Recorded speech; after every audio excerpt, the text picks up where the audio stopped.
wala lang dinideklarang martial law dito sa Makati. Pero pag nakausap nyo lahat ng tao, puro takot.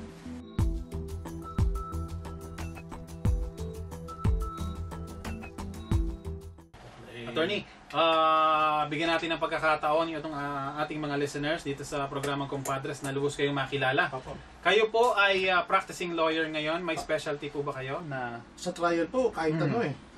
May mga kliyente po akong sa criminal cases, meron din po akong mga kliyente sa ombudsman, mga government officials, sari-sari po.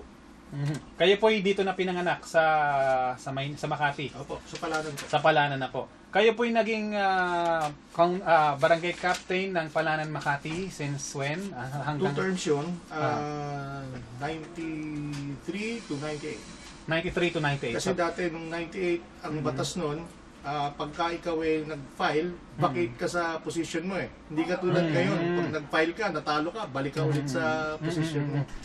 Ayun, gano'n. So, nung tumakbo po kayo ng 1998, ay napilitan po kayong iwan yung pwesto. Yeah, that was deloaded. Oo. Tapos, nung hindi kayo, ang tinakbo niyo po is counselor. Counselor ng po. time na yan.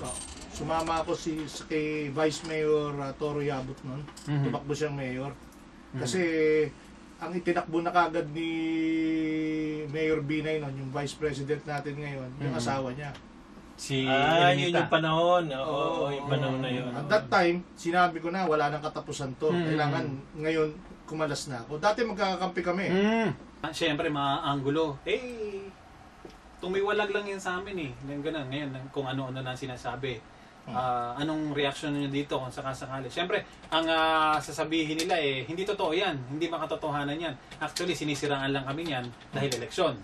Magkasama kami. In fact, yung asawa ni Jojo Binay, ni Vice President Binay, si Dr. Binay, under ng mami ko sa Department of Health before. Magkakaibigan kami. Pero pag nakita mo naman na mali na ang ginagawa, hindi mo naman pwede ayunan. Hindi pa nga putok yung issue ng dynasty noon. Kahit na nandoon na yan sa saligang batas, sumisigaw na ako. Nung 98 pa. Eto na, simula na to, wala na tong katapusan. At hindi ako nagkamali. Ayan, dire-diretso na. Dumami pa.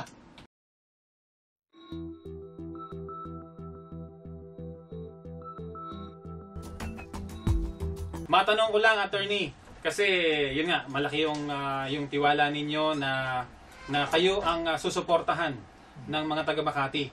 Bakit? Ano ba ang nakikita nyo? Ano ba ang meron sa inyo at kayo yung susuportahan ng mga taga Makati? Ano yung wala doon sa kabila? Maraming dapat magbago sa amin lungsod eh. Alam mo, natatalo lang kami ng advertising, nagaganda ang buhay dito, pero marami nang sumasama ang buhay dito. Ang isa, nagkaroon na ng desisyon ang RTC sa Taguig. Natalo ang Makati sa Taguig City. That decision, if finally implemented, mawawala ang almost 10 barangay ng Distrito 2. Magmula Sembo hanggang Rizal. Mapupuntang Taguig. Oo. Nandun yung aming eskwelahan. Nandun yung aming ospital. No, ospital, yung OSMAC na. Yung OSMAC, nandun lahat yun eh. Ngayon, ang problema, pagka binasa mo yung kaso, klarong napabayaan yung pag-handle ng kaso eh. Isa yan. Pangalawa, maraming umiiyak sa mga empleyado ng lungsod gobyerno ng Makati. Bakit? Ang binababang mga bigay ng national government hindi nakakarating sa empleyado. Ang aming style ng pasweldo, yung sinaunang brown envelope, nasulat kamay lang ang ano. Ang Sika Parañaque na kliyente ko, naka-ATM system na. Pagkatapos hindi rin ma-implement ang biometric system para sa personnel ng city government. Bakit? Kasi walang fingerprint pag mga ghost employees, di ba? Yan. Yan ang mga structural changes na gusto nating mapaltan. At saka, alam mo, itong aming paaralan, makita mong performance, kung i-compare mo sa like school, like Pamantasan Lungsod ng Maynila, ang nursing graduates nila ay 95% passing average. Ang Makati, na naka-tie up pa sa isang private school na STI, ang aming passing average ay 44. According to the board of nursing board, pagka ganyan ang performance mo, after a while, masasara na yung eskwela. Oo, parang gano'n nga. Dapat nga isara na talaga yun.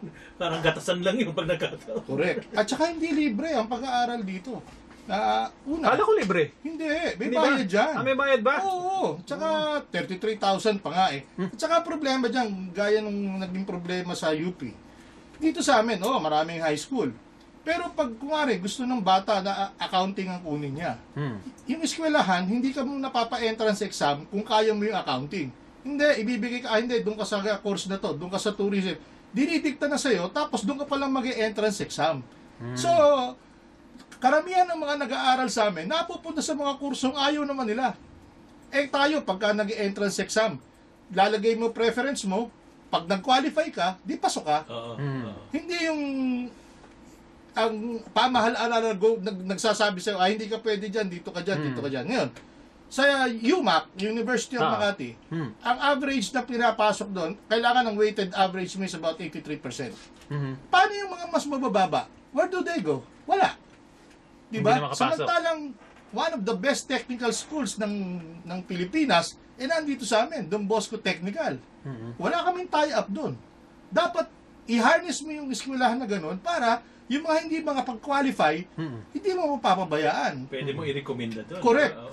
In other words, paano yun eh? Di ba may policy sa station, no child left behind? Dapat lahat, kumakayod, nag-aaral.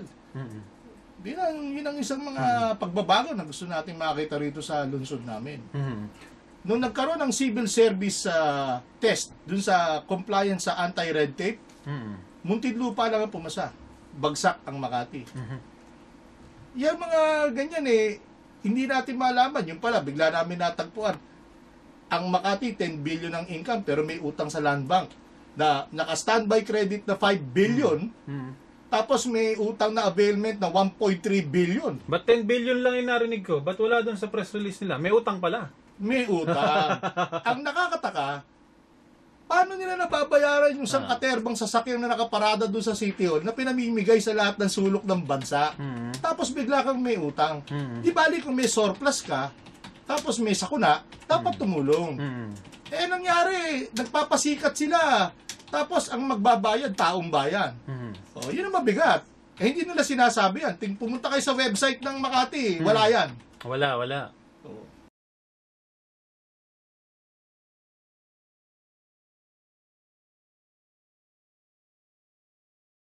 Marami kayong mga naging napansin at attorney doon sa mga suliranin ng lungsod at ng local government. Solusyon naman po ang tatanong ko sa inyo. Ano yung nakikita ninyong solusyon doon sa mga nakikita ninyong problema? Ano yung may rekomenda ninyo? Una, sa ospital. Gusto namin, 2 ospital sa bawat distrito. Isang ospital sa bawat distrito. Meron ka rin kaming proyekto na dapat magkaroon tayo ng on-site development dito. Ibig sabihin, may mga basketball court kami. Pwede namang patungan niya ng units na pwede mong ipamahagi sa taong bayan for rent to own, di ba?